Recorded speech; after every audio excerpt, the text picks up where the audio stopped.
Hola a todos, mi nombre es Liz Díaz, soy profesional en contrataciones. Bienvenidos a mi canal, donde hablaré todo relacionado a las contrataciones del Estado. Daré ejemplos, casos prácticos, me podrán hacer llegar sus dudas, consultas o temas de su interés o situaciones que se les haya podido presentar en la sección de comentarios y estaré realizando videos exclusivos para atender sus interrogantes.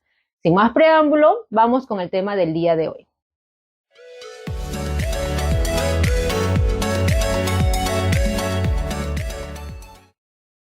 Como bien sabemos, el pasado 7 de octubre se efectuaron algunas modificaciones a las normativas de contrataciones, específicamente en el reglamento de la ley de contrataciones. El día de hoy voy a hablar de cuáles han sido los cambios más relevantes en el reglamento. Veamos. Primer cambio. Artículo 36, modalidades de contratación. Dentro de las modalidades de contratación tenemos a la llave en mano. ¿De qué habla esta modalidad? Es aplicable para la contratación de bienes y la ejecución de obras.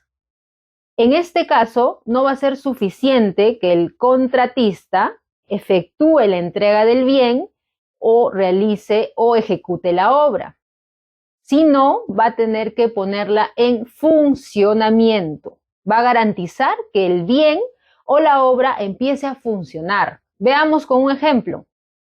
Si una entidad pública compra semáforos para las avenidas, no va a ser suficiente que la entidad compre el semáforo y lo deje en almacén, sino va a ser necesario que la empresa pues lleve el semáforo a la avenida donde se va a instalar este semáforo y va a tener que ponerlo en funcionamiento. Una vez que el semáforo esté funcionando adecuadamente, se va a cumplir con el fin de esta contratación. Por otro lado, en el caso de una obra, si una entidad ejecuta una obra, construye un hospital, no va a ser suficiente que solo se construya el hospital, sino que se ponga en funcionamiento. ¿A través de qué? De la compra de equipos, instalando las puertas, hablamos de los equipos de tomografía, radiografía, instalando las ventanas, para que la obra pueda empezar a funcionar. Y uno de los últimos cambios radica en que dentro del equipamiento que se puede incluir en un hospital está el mobiliario. Este término es el que se ha incluido, ¿no?, en los últimos cambios de la normativa de contrataciones. Siguiente modificación, artículo 49, requisitos de calificación. Tenemos 3 requisitos de calificación. El primero, capacidad legal, que habla de la habilitación. Esto quiere decir que cualquier empresa en el mercado debe tener cierta autorización para poder operar. Caso contrario, no lo podría hacer.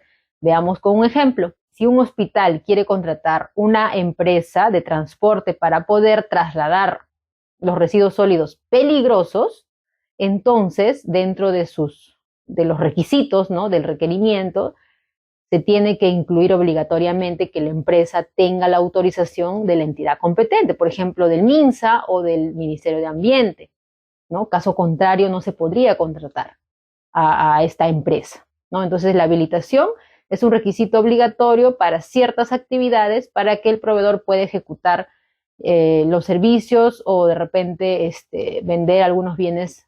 El siguiente requisito de calificación, hablamos de la capacidad técnica y profesional. Acá está incluido cuando, por ejemplo, se requiere personal clave.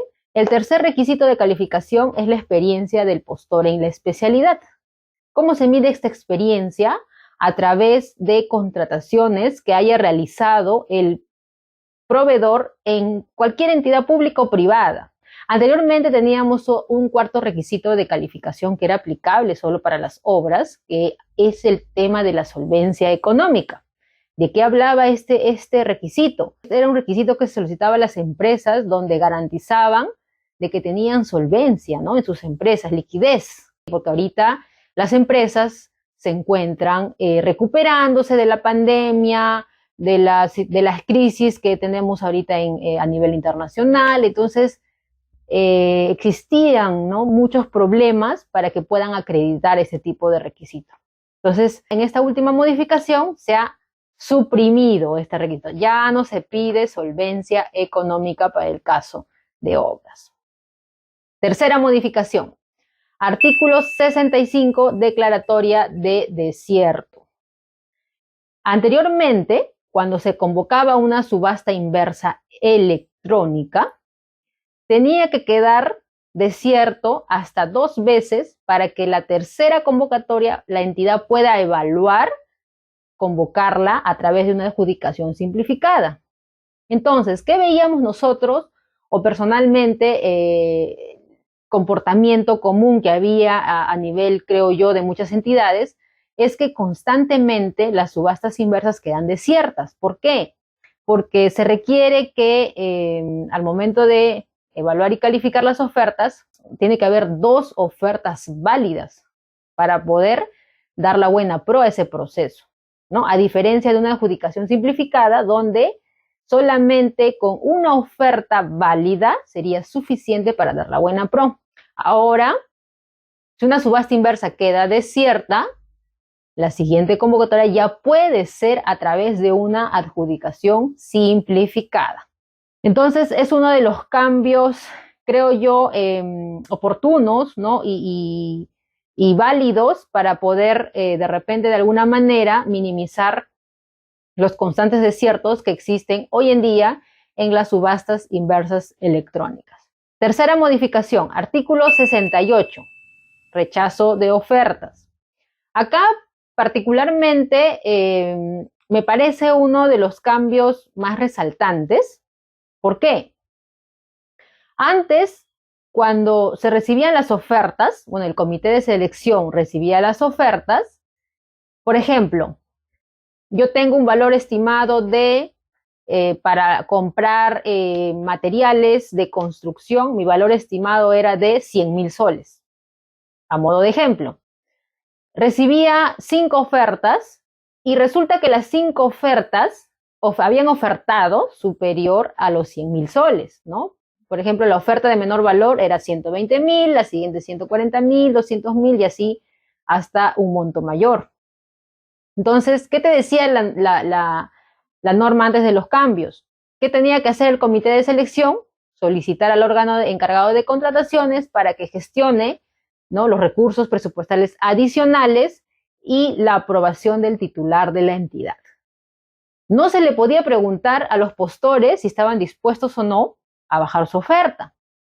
Entonces, también era uno de los motivos por los cuales, pues, algunos procesos habrían quedado desiertos. ¿Por qué? Porque cuando se le preguntaba al área usuaria o al área de presupuesto si había o no más recursos, pues la respuesta era negativa, ¿no? Por lo tanto, se le indicaba al comité que no había presupuesto y ese proceso quedaba desierto, porque todas las ofertas habían superado el valor estimado y no había recursos en la entidad para poder gestionar, pues, la aprobación de esta oferta. Ahora, si tenemos, por ejemplo, 5 ofertas y las 5 ofertas superan el valor estimado, ahora lo que el comité puede hacer es preguntarles, ¿no?, a estos 5 postores si es que pueden reducir sus ofertas, pero ojo, no se les puede decir cuál es el valor estimado.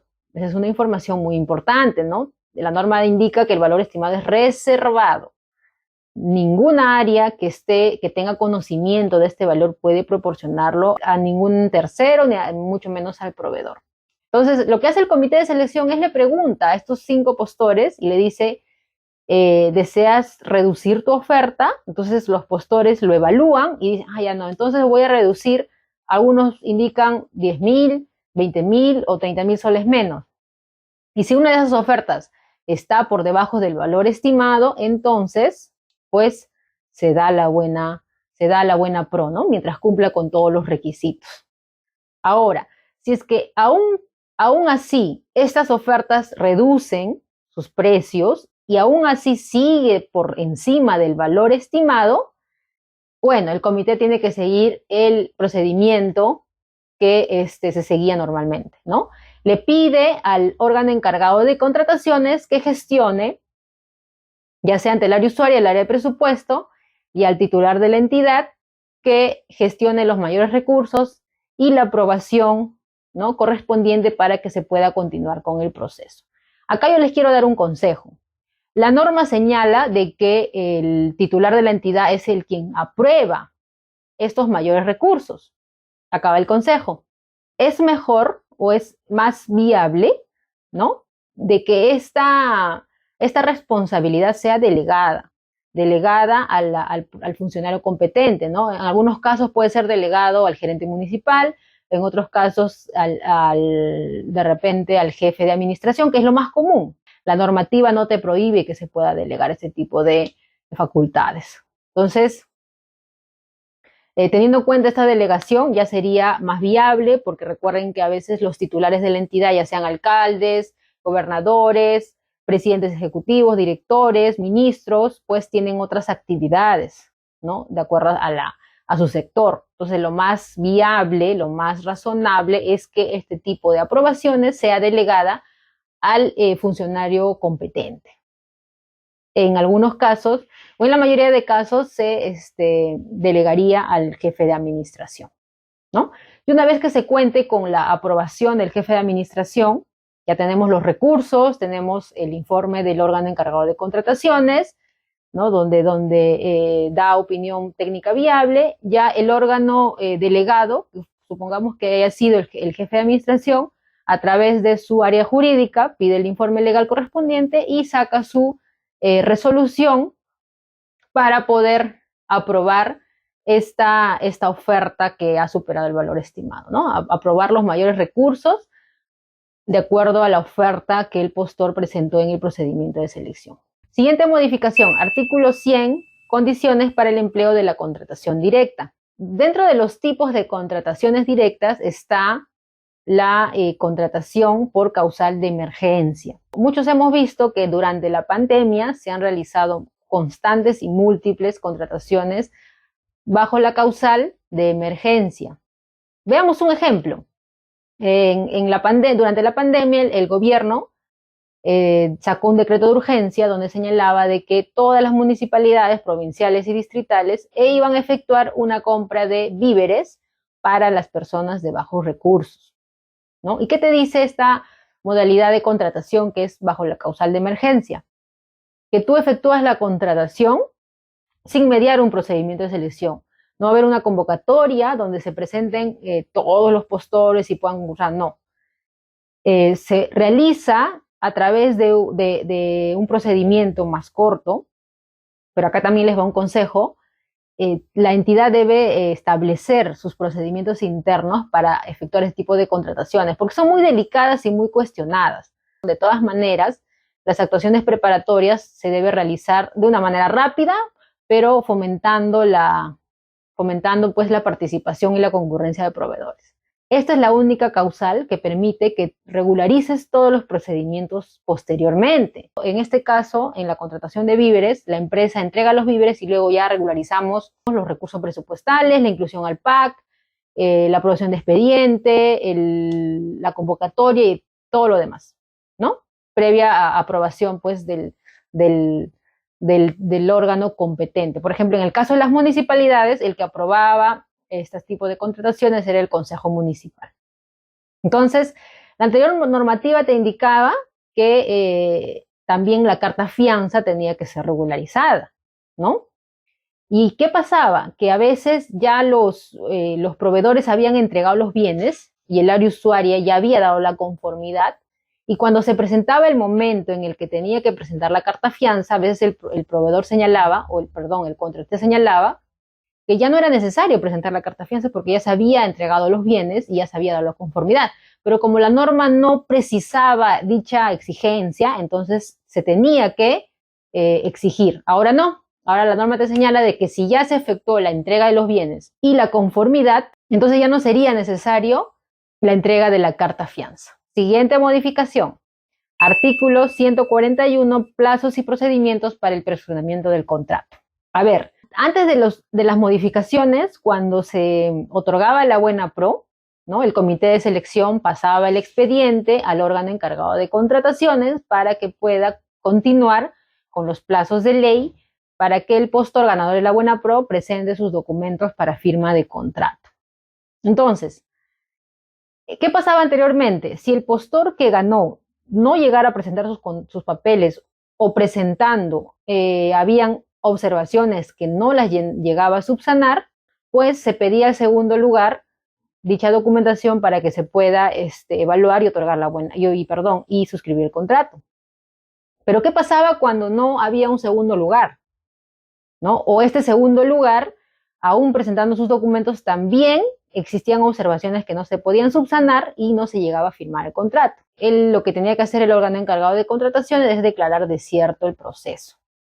Ahora no. Lo que puede hacer el órgano de contrataciones es que si el postor que ocupó el primer lugar o el postor que ocupó el segundo lugar no llega a firmar contrato por múltiples razones, lo que se hace es, en el caso de bienes y servicios, el órgano encargado de contrataciones devuelve el expediente al comité de selección, ¿no? Solicitándole que califique hasta 2 postores que quedaron admitidos para que se pueda hacer el intento de firmar el contrato. Entonces lo que el comité hace es de todos sus postores admitidos, tomando en cuenta que haya postores admitidos, efectúa la calificación de 2 postores más, los califica, si cumplen, nuevamente regresa el expediente al órgano encargado de contrataciones y se hace todo el flujo de pedir los papeles y pedir los documentos para firma de contrato. Pues para el caso de consultorías en general o consultorías de obra, el órgano encargado de contrataciones dentro del expediente verifica, ¿no?, las 4 ofertas calificadas, y en el orden de prelación que corresponda solicita los documentos para la firma de contrato. Y en el caso de obras igual, el órgano encargado de contrataciones verifica los 4 postores que hayan cumplido con los requisitos de calificación y solicita la documentación para la firma de contrato. Con estas modificaciones se ve que de alguna manera van a contribuir, coadyuvar a que los procesos pues se puedan concluir satisfactoriamente. Bueno, eso ha sido todo por el día de hoy. Si les gustó este video, les pido su apoyo regalándome un like y suscribiéndose en mi canal para poder seguir compartiendo más videos con todos ustedes. Que tengan una buena semana y hasta pronto.